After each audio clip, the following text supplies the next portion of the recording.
This episode is brought to you by Battleborn Batteries, the best name in the RV and marine industry. These lithium batteries are designed and assembled in the USA, backed by a 10-year warranty. The best solution for your battery anxiety. So go check them out at battlebornbatteries.com. Whether your adventure is on the road, on the water, or off the grid, Battleborn batteries keep you out there longer.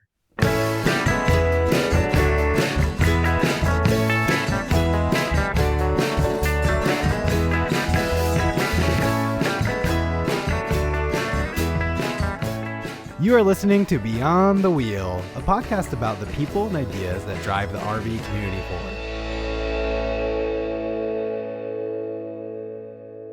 Hi, everyone, and welcome back to the show. We have all had the experience of getting to a campground and realizing that it's impossible to navigate into the site because of an odd angle or trees in the way.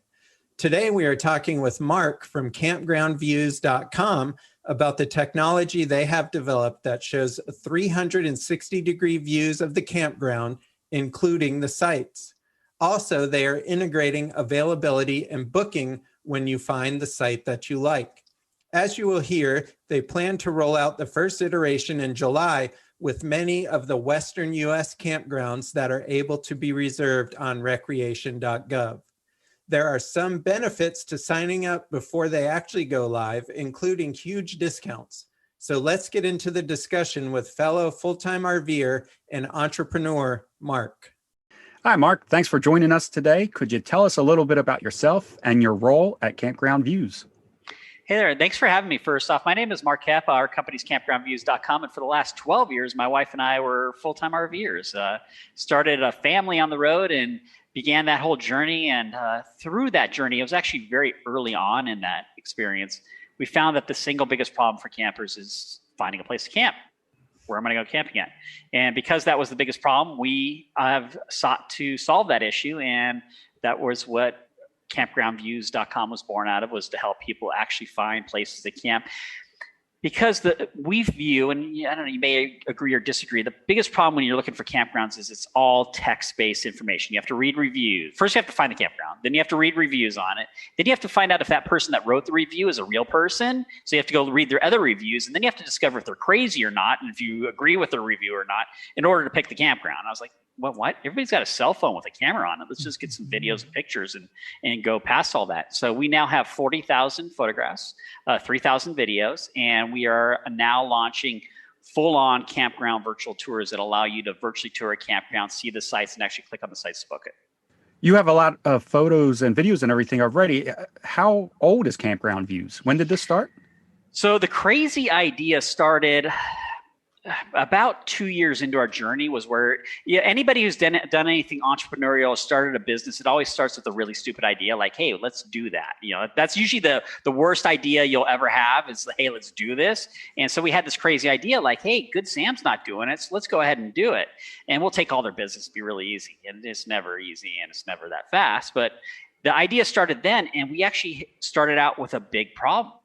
I assumed, and this is at that time, I assumed I could go out to some of the information database sources that are out there, like Info USA, and buy a list of campgrounds and start out a directory. So I'd have an initial list.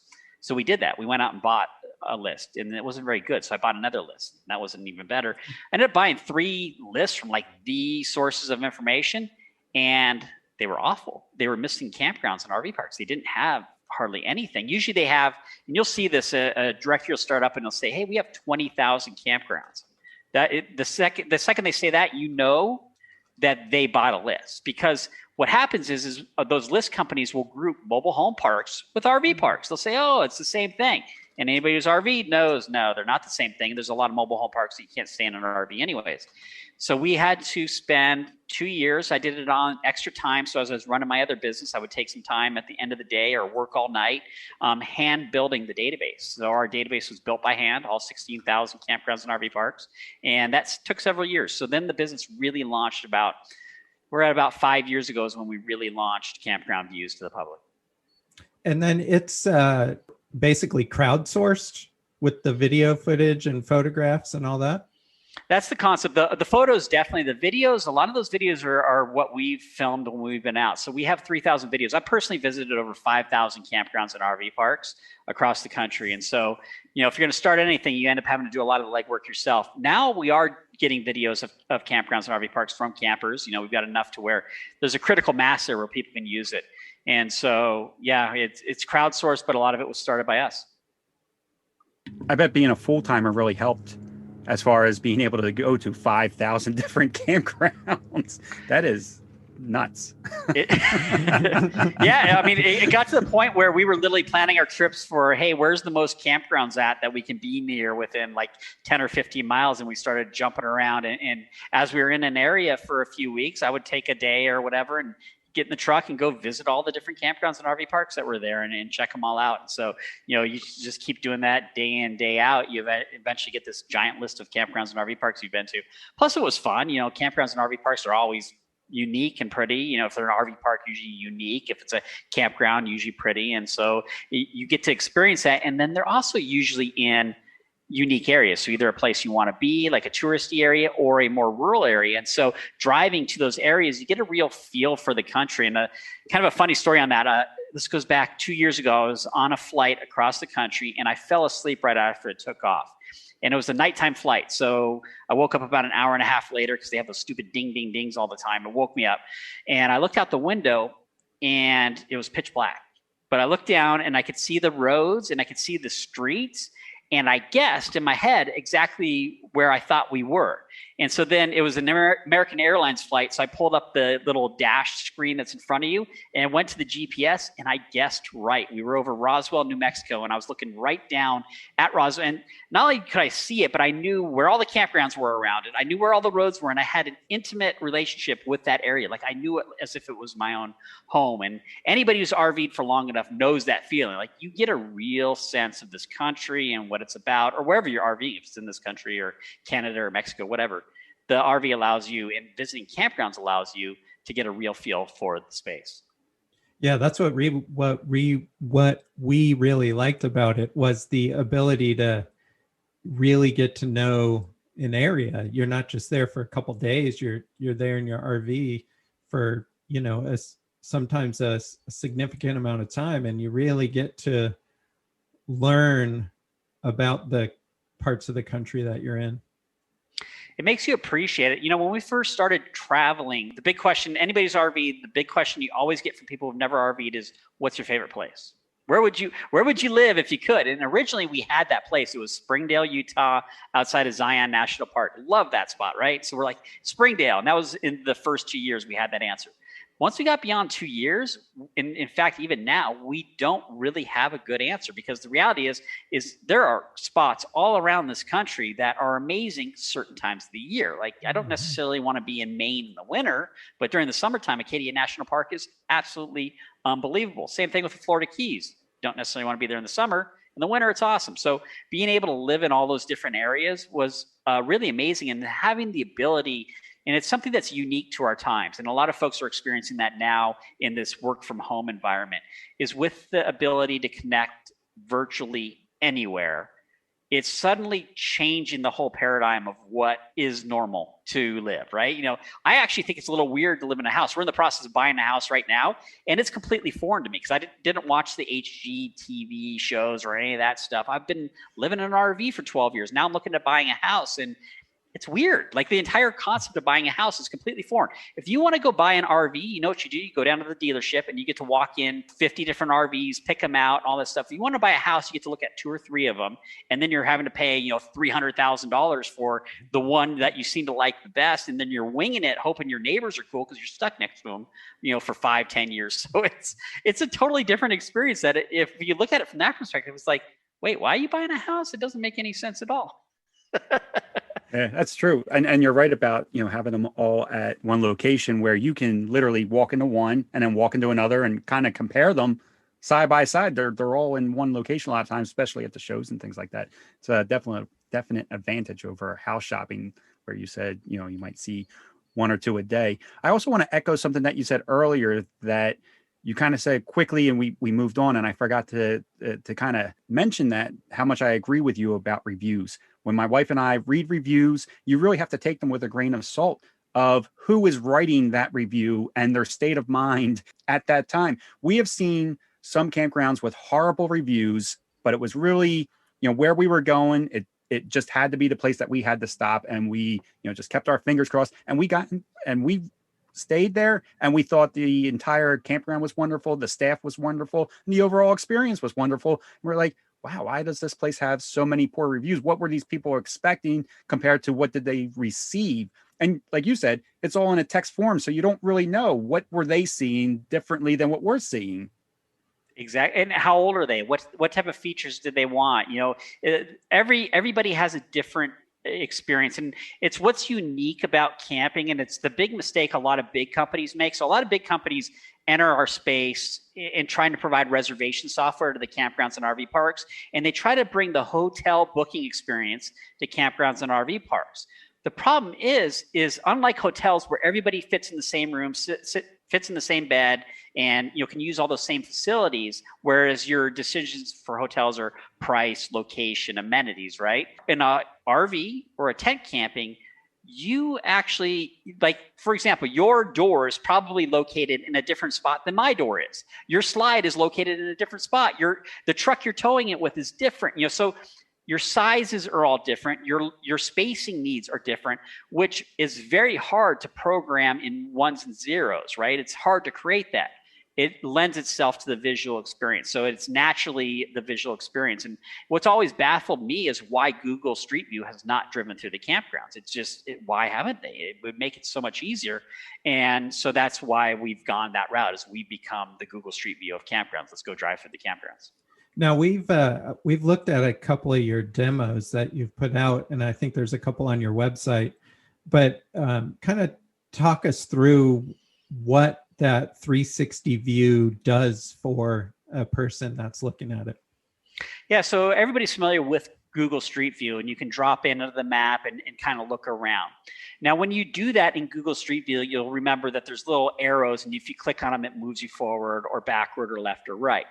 The reason it works that way is Google Street View is actually taking photographs as they go down the road. So picture, picture, picture. And what you're doing is you're navigating forward and backward in that picture show. The way we're capturing it is actually different. We're utilizing video. So it's a constant stream of a whole bunch of pictures, formed into a video. So we're capturing Google Street View, but in video format of a campground. And then we've built a technology that allows us to put markers over where the sites are at, and then provide data on top of that video. So as you're touring, you can actually set your date parameters. So I want to stay there from May 2nd through May 5th. You can put those date parameters in, and we'll automatically populate which campsites are available by changing the icons from green to red. And if it's green, you can actually click on that icon, get more information as you're looking at it. So you're in this Google Street View, you're actually looking at the site, and you'll get information on that site. And there'll be a book now button that if you click, it'll take you straight into, right now, recreation.gov to complete that booking. And so that's the user experience. You'll be able to basically do what every camper wants to do, which is, I want to drive through the campground road before I pick out my site, because that site might be big enough for me to fit in, but I don't know how to back it in. I want to pull through or whatnot. Whatever the reasons are, we're actually creating that visual experience for you. Yeah, that's what I really liked about that demo, is just what you said. The site looks great, but how am I going to be able to maneuver into that site? Yeah, there's so many different variables between all of us, like you were saying earlier. I was not aware that you would be able to book the site right from your software. So you have some type of integration. So you're actively working with the campgrounds? Is that Yes. how it works? Okay. Yeah. So in this first iteration, the biggest campground network that's on the same booking engine is recreation.gov, which is National Park, Forest Service, Corps of Engineer, and Bureau of Land Management. So all the federal campgrounds that are bookable. are on a site called recreation.gov. They have an API that allows us to pull the availability of that. And so this last year during COVID, we went out and captured every single recreation.gov property in the states of Arizona, Utah, Colorado, Wyoming, Montana, Idaho, and Nevada. So it's 400 campgrounds in that area. We went and captured those. And so we are now bringing that into the market. We developed our tech and we're putting the videos into the player. We're hoping by July, that's our target, is by July, you will be able to go to campgroundviews.com and go and virtually tour over 400 campgrounds in those states. And then this next summer, we're going to be filming all of the rest. And then once we have the recreation.gov, we'll go to the state parks. Once we get to state parks, we'll go to the private parks. Okay. Now, you've been to many of them. Are you doing the recording yourself? You have a team that's being separated and sent all over to do the recording for you?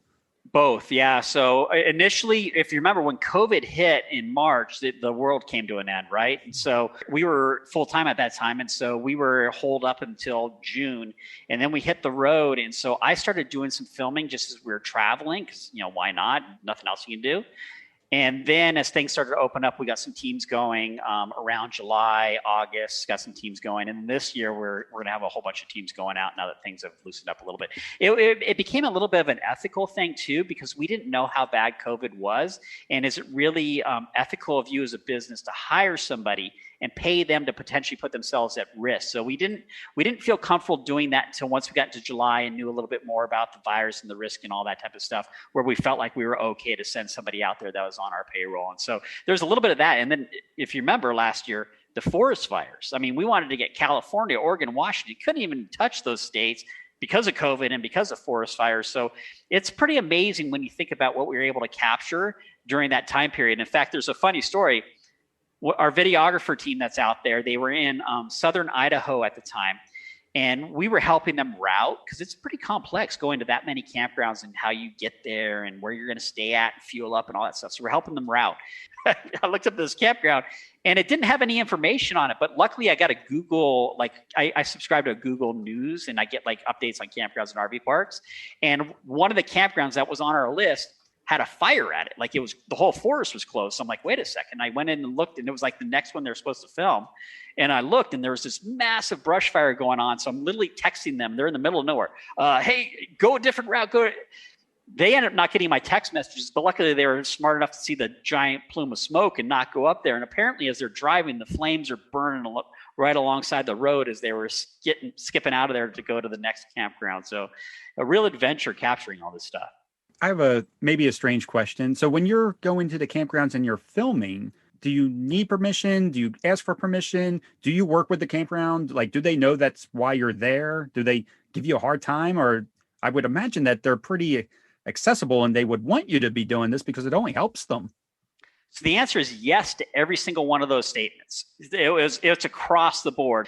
As far as, if you remember, during COVID, the federal government was shutting down their campgrounds, like the Forest Service, and they weren't just shutting them down. They were locking the gate, and then they were putting signs up that if you entered that campground, it was 10 years in prison and a $10,000 fine. Mind you, you're in the middle of the forest. COVID's you're not going to get it from the tree. At least we don't know that yet. But it was bonkers. But, we were like, hey, can we really go and film? Well, when would we say it's filmed? Last year during COVID? No. So we couldn't capture those ones. Another example, a camp host decided that he didn't know who we were and what we were doing. So he decided, and I was actually filming this one, to come racing up in front of me in his golf cart, skid to a stop, immediately in front of me to where I almost crashed into him, and then start berating me and threatening me. And I was just like, dude, you're on camera right now. I don't know what you're doing. And then back to the legality of it. So we're filming public parks, so federal properties. There was just a federal court ruling on this very topic. You are absolutely allowed to film within federal properties. The only time that they can require you to have a permit is if you're doing a professional movie shoot where you have multiple people, and or you need to take away the ability from other people to enjoy that. Riding around with a camera up is the same thing anybody else can do. So as long as you're not taking away their enjoyment. And another key point of that, as long as you're not violating their privacy, you can do that. So we'll be blurring out faces and license plates. And so that's how we're able to do that. We're also in active talks with a number of them basically saying, hey, we're doing this, number one. And number two, it benefits you if we got your okay, so we don't have the camp hosts getting to a stop in front of us. That probably can be tricky at times with camp hosts that aren't aware of what the campground has allowed or not allowed. Yes.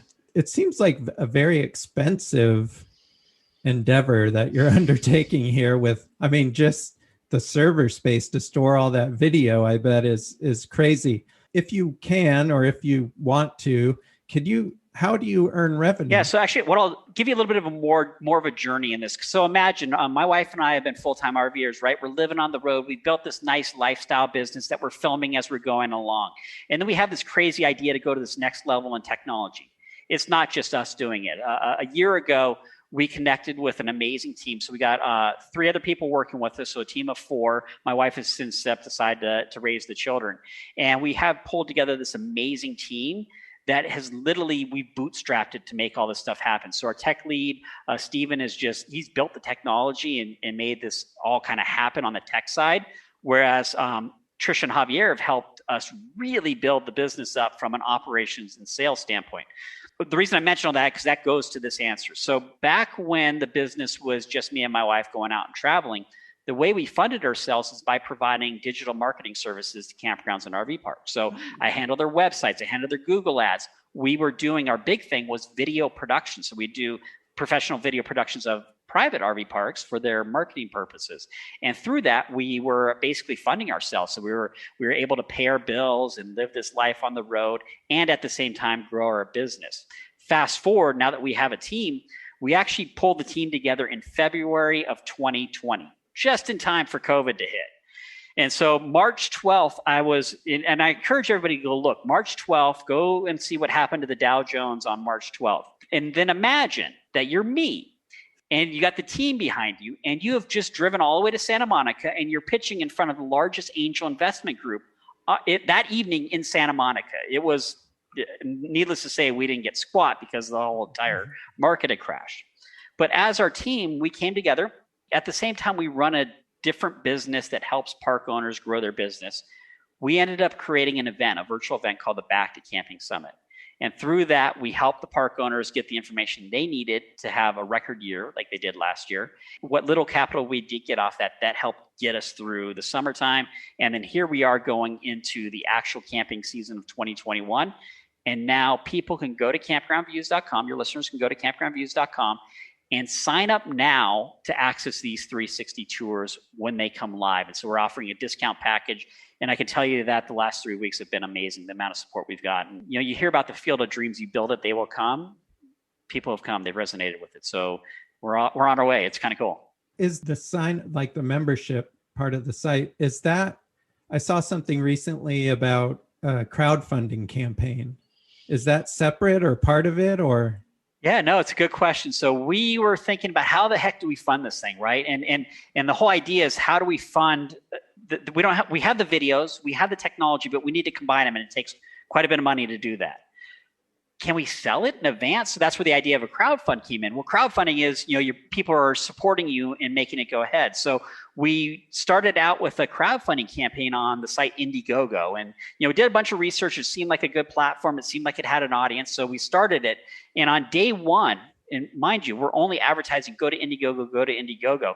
On day one, 1/3 of the people came to Campground Views and donated there. And we're like, wait a second, why are we going to do all this work to send all the traffic to Indiegogo when 1/3 of the people ignored that and went straight to us? So after day one, we basically stopped the Indiegogo work and just turned all of our marketing and attention back to campgroundviews.com.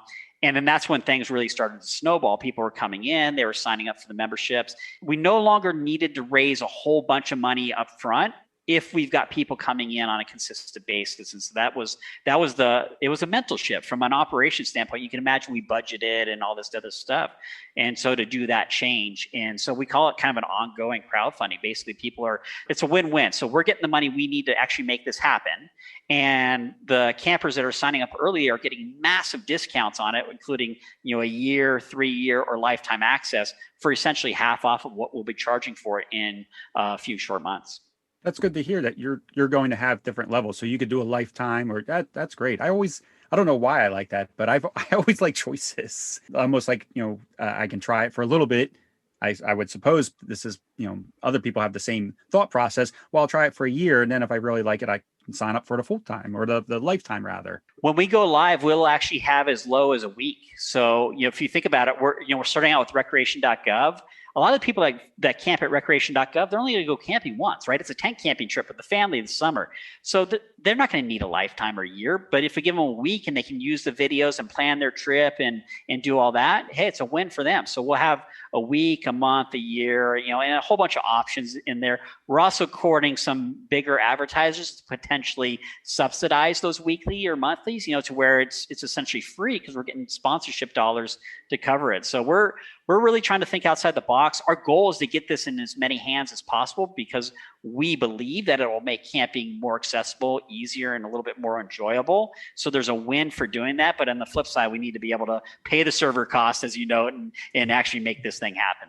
Is one of your goals to expand into like some of the privatized and the commercial or the franchises as well? If it is, what type of challenges do you think you face or are you facing with that?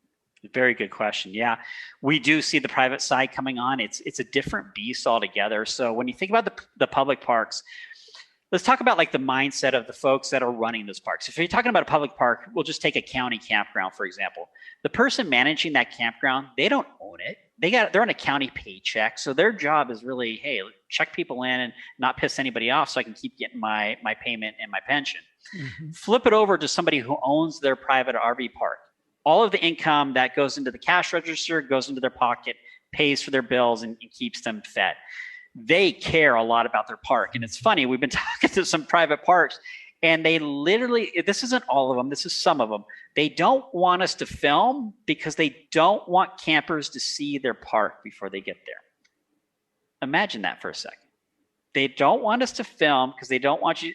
What are they hiding? And so that's why we've gone the model that we're going. We're already proving that there's significant demand for this technology, that people want it, that they're going to use it. So by doing it this route with the public route, we're going to create so much traffic that in the end, the private parks kind of have to use it because we'll have all the traffic. It'd be, why not use it in order to get traffic in? So we are in active talks with a number of them. The other kind of answer to that question is just the nature of the way reservations work in the camping industry. As campers, most campers don't even think about reservations other than why don't they have online reservations or why do I have to call? And that's probably usually the question.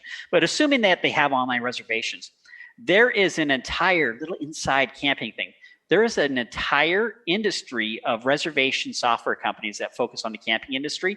And it is a very large industry with multiple very competitive players in that space. So if we want to work on the private parks, not only do we got to get the private parks on board, but we have to get their underlying reservation system on board because they need to create the API for that data feed that we need in order to make it work. So there's a lot of moving parts, and that's why doing this the way we're doing it with the recreation.gov makes so much sense.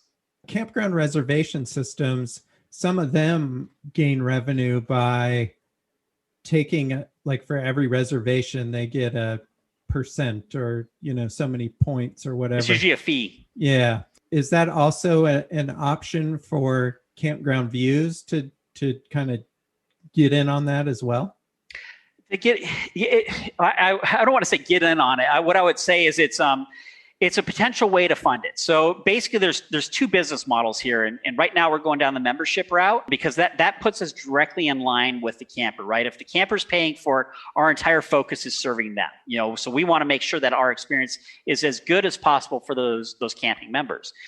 If we dovetail that to where the campground owners are paying for it, remember I noted that they don't want you to film their whole park. We might start getting incentivized to not show the whole park, right? Only film our first loop and put that one on and get people in, and then we'll put them in the back one that's really crappy. So that's part of it, right? Is, who's paying you and who's your master, right? Whoever's giving you your money is your master. So if it's the campers, we're serving them. If it's the owners, we're serving them, and so it would change things. But there is an argument to be made where these experiences could be utilized on their website. So they have our video player embedded on their website, but it's also available at campgroundviews.com.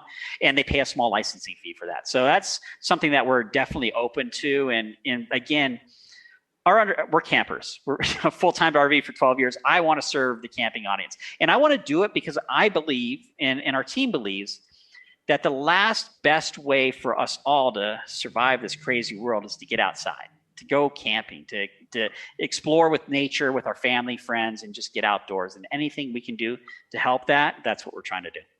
I see your point with the difference in focus with each of the different streams. And as a camper, I appreciate that you're focusing more on the camper than the campground owner. Yeah, and it's funny we say that. So we currently started about 3 years ago a Facebook group specifically dedicated to campground and RV park owners, and it goes back to that what I just said. I want to make it easier and more accessible for us all to camp and have amazing experiences.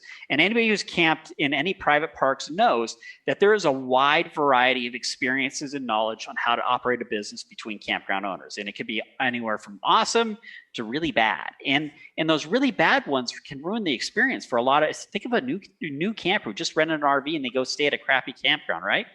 So we've spent a lot of time over the last 3 years educating, informing, and raising the bar on the way campgrounds and RV parks operate their business. And we've seen this massive improvement. We have 2,700 members representing over 2,000 campgrounds and RV parks that are members of our Facebook group that we educate on a regular basis. So, and the reason is we want them to run better parks so that we can all have better places to camp. And so if we keep raising that bar on our industry, it should help, I hope. That's very important what you just said, though, about the camping experience. And you said, somebody new to camping tries it, they stay at a bad park, they have a bad experience. And that I just thought about, we were just talking briefly before we started recording with you that my wife and I rented an RV and went camping for a weekend. The RV itself was horrible, but the experience was great. And part of that experience being great was the campground that we stayed at. We just had a great time at the campground. Staff was great.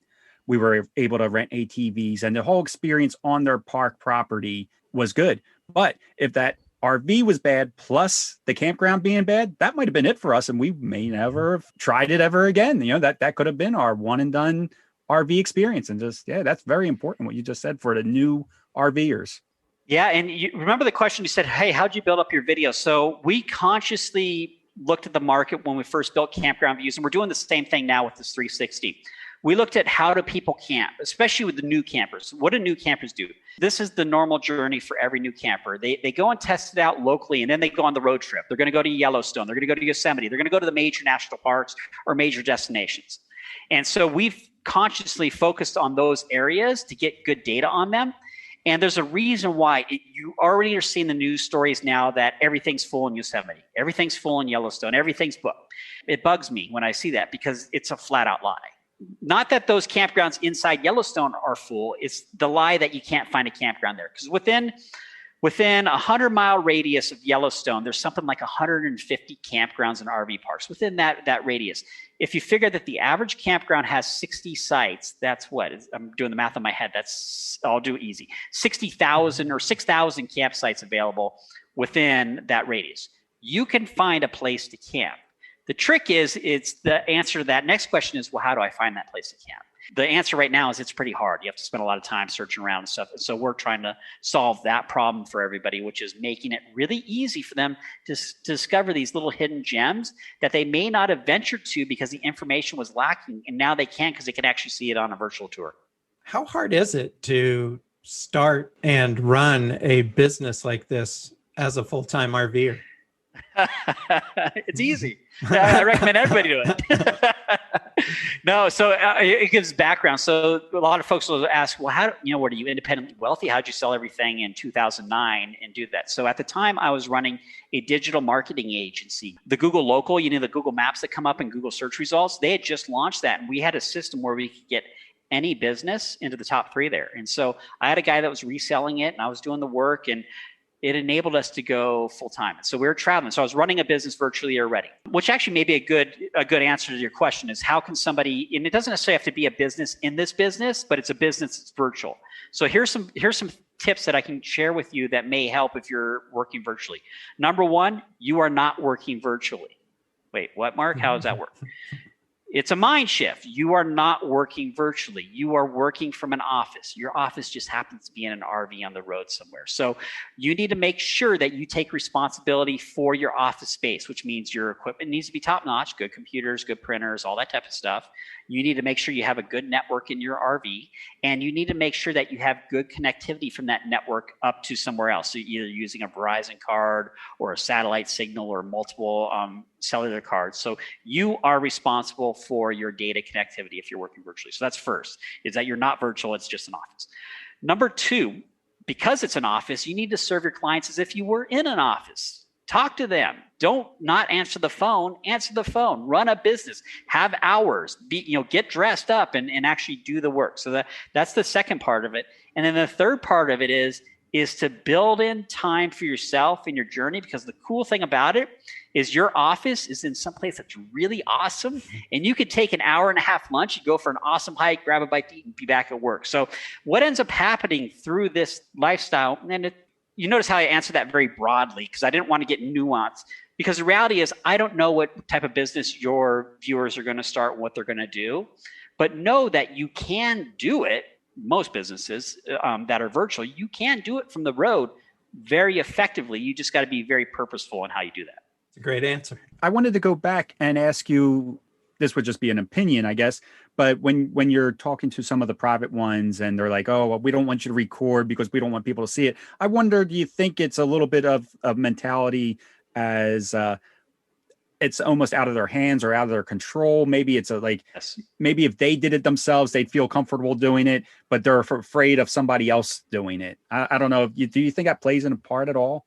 So yes, it does. It's a good point. So, one of the things I love about especially the private side of the campground and RV park space is it's the last small businesses in America. So a large portion of the RV parks and campgrounds are owned by mom and pops, family-owned businesses, and they've either owned it for generations or they just bought it and they're working with their kids and building it up. And so it's their baby. They're very, very protective of their baby. And so there is an element of control. There's also, and it's not knocking the owners at all, a lot of them are not tech savvy. So there's a little bit of the unknown there. What is this going to do? How are people going to react?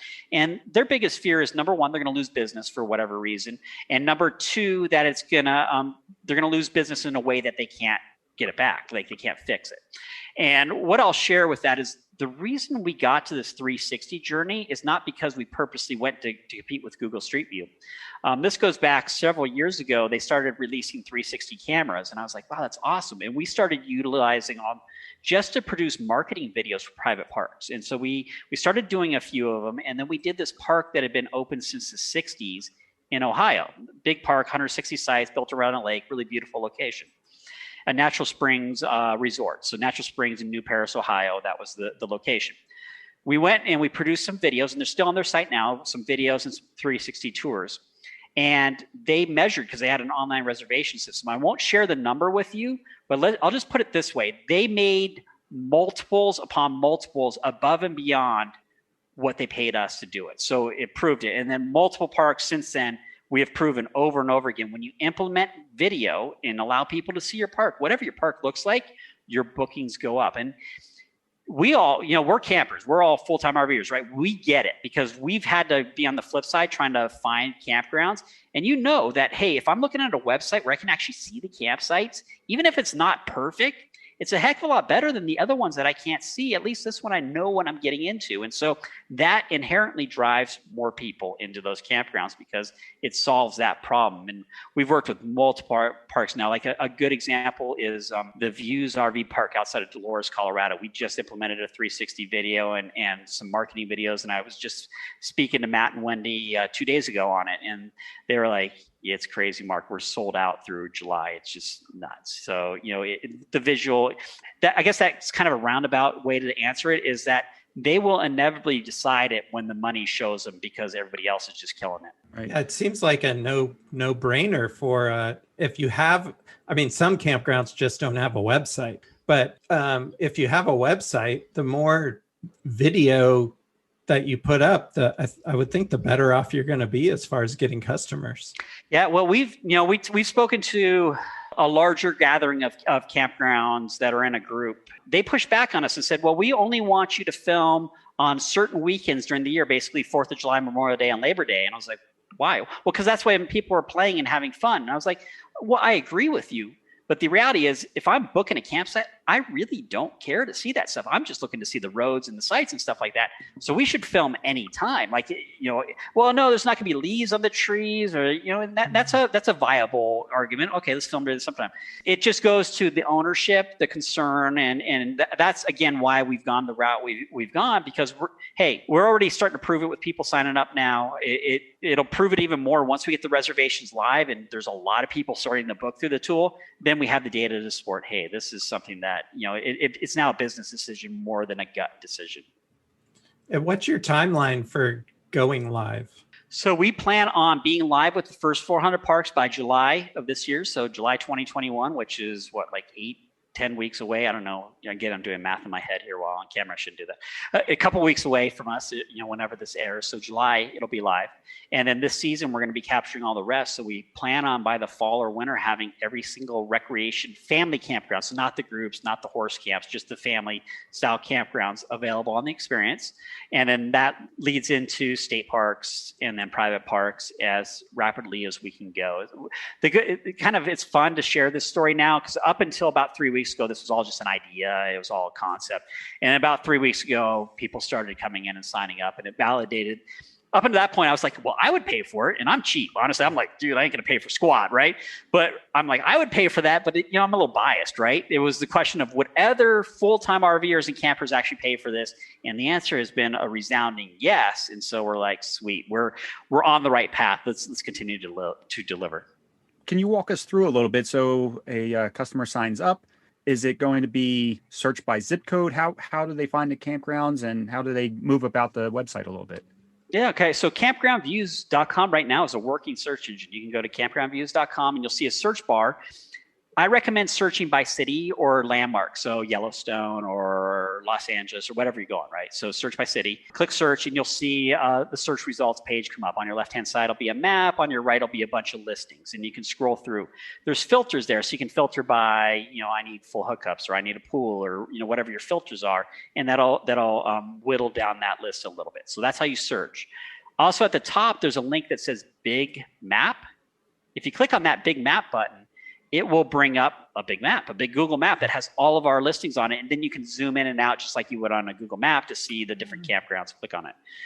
The way you'll find the virtual experiences is we'll be adding a flag and then an additional link allowing you to quickly find those campgrounds and then go see that experience. If you sign up now, we don't have it live, right? We're still building it to be launched in July. So what you'll get now if you sign up is you'll be getting a weekly email from me with updates on where we're at. In fact, I'll be sending out an email here in a little bit to the folks. We're filming this on a Monday, so that's when it goes out as a Monday. So you'll get the insider email. Plus, there's going to be a little bit of a beta period, right? We're going live with pretty crazy technology. So there'll be a window in which only you, our early members, will get access to test it out and bug it. So that's like when we release this beta version, there is something you can go test on our site right now and see it live. That went out to our insiders about a week and a half before everybody else saw it. And they were able to provide us really tangible, good feedback. So good, in fact, we immediately implemented those changes so that when we announced it to our wider audience, all the feedback we got was amazing. And so literally the insiders, the people that joined early, are making this a success. They're part of the journey, and we're bringing them along for the ride. I always like to hear when companies not only listen, but they actually make the changes, because anybody can just listen but no, that's awesome. I always enjoy, Sean does too, that when we hear that the companies are listening and doing something about the information that they're receiving. So that's always a good sign for a good company. Well, it's like Battleborn, your sponsor, right? Battleborn's become famous for that they listen to the audience and they're providing for it. So in a way, they're actually an inspiration for us, because they've proven that if you listen to the audience and you partner with them, partnering with the key influencers, the people that are out there talking to it, and you take their advice and apply it, That's how you succeed in anything, right? In the end, you can run a business, but you're not going to succeed if nobody's buying your product. And the only way people are going to buy your product is if they want it. And the only way they're going to want it is if you listen to what they want. So, it's kind of that circle where in the end, we're just providing a service that people want. Although we went a little bit different. We're providing them a service they didn't know they wanted and then saying, hey, did you want this? Like, yeah, that's cool. So, we went a little bit weird. So what are we not asking you, Marc? What else do we need to know about campground views? That we can make the world a little bit better place if we make it easier for people to find great places to go outdoors. So, really, I think the next question is, where does this go next? And ideally, where this goes next is that we get every single campground and RV park available in a campground virtual tour to allow you to easily see those campsites. That way, we can allow more people to go camping into more different locations and spread out this demand that's there. There's a lot of campers coming into space. Let's move them out into these other campgrounds.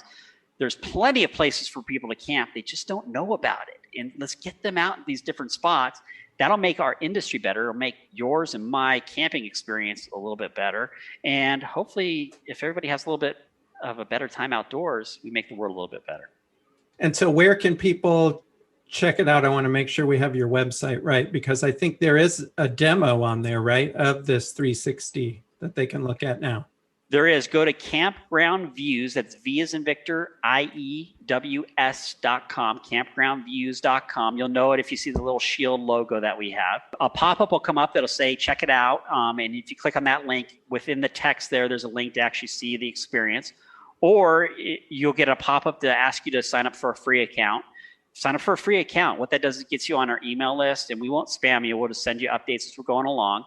If you're really interested and you want to sign up and you're like, hey, this is cool, Marc, I want to support you guys, join as an annual member, a 3-year member, or a lifetime member with that 50% off access, and you'll get on the insider list and really be a part of this journey.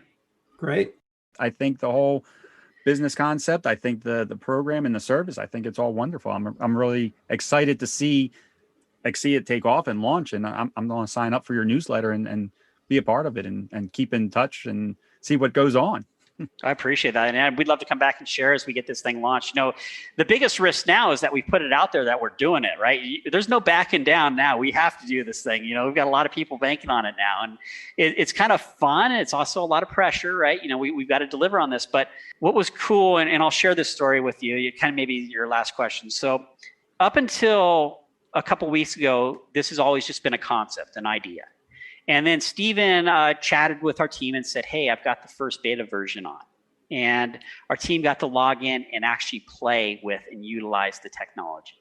And it was surreal. It was absolutely surreal because it was an idea, a concept, literally a concept that I had experts in the 360 space tell me was not possible to make happen.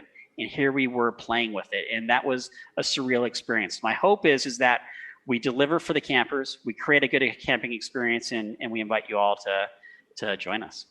Well, thanks so much for taking the time, Marc. We really appreciate it. And everybody go take a look at campgroundviews.com and check out that 360 experience, because what my wife and I looked at it and went through that demo, and I was like, yes, this is something that we definitely need, just for, like I said before, knowing that the site you pick, you're going to be able to get into. It's going to be situated the way you want it situated. Just that alone, just being able to see the one site getting into and getting out of is worth it. We appreciate that. We want to thank Marc for taking the time to come on and chat with us. We're so glad to hear that someone is out there trying to fix a major pain point in the campground viewing and reserving a spot. I like that you can find info about each individual site and that they're making different tier memberships so that it is easy for everyone to join. We look forward to following along as the company continues to grow into private campgrounds. Be sure to check out campgroundviews.com and sign up for their early bird special membership. As always, we'd like to thank Battleborn Batteries for sponsoring this episode. Battleborn Batteries is the best name in the RV and marine industry. Designed and assembled in the USA, backed by a 10-year warranty, the best solution for your battery anxiety. So go check them out at battlebornbatteries.com. Before you go, could we ask a small favor? Could you leave us a review on your favorite podcast platform? These reviews help us grow and get recognized. Take care, everyone, and safe travels.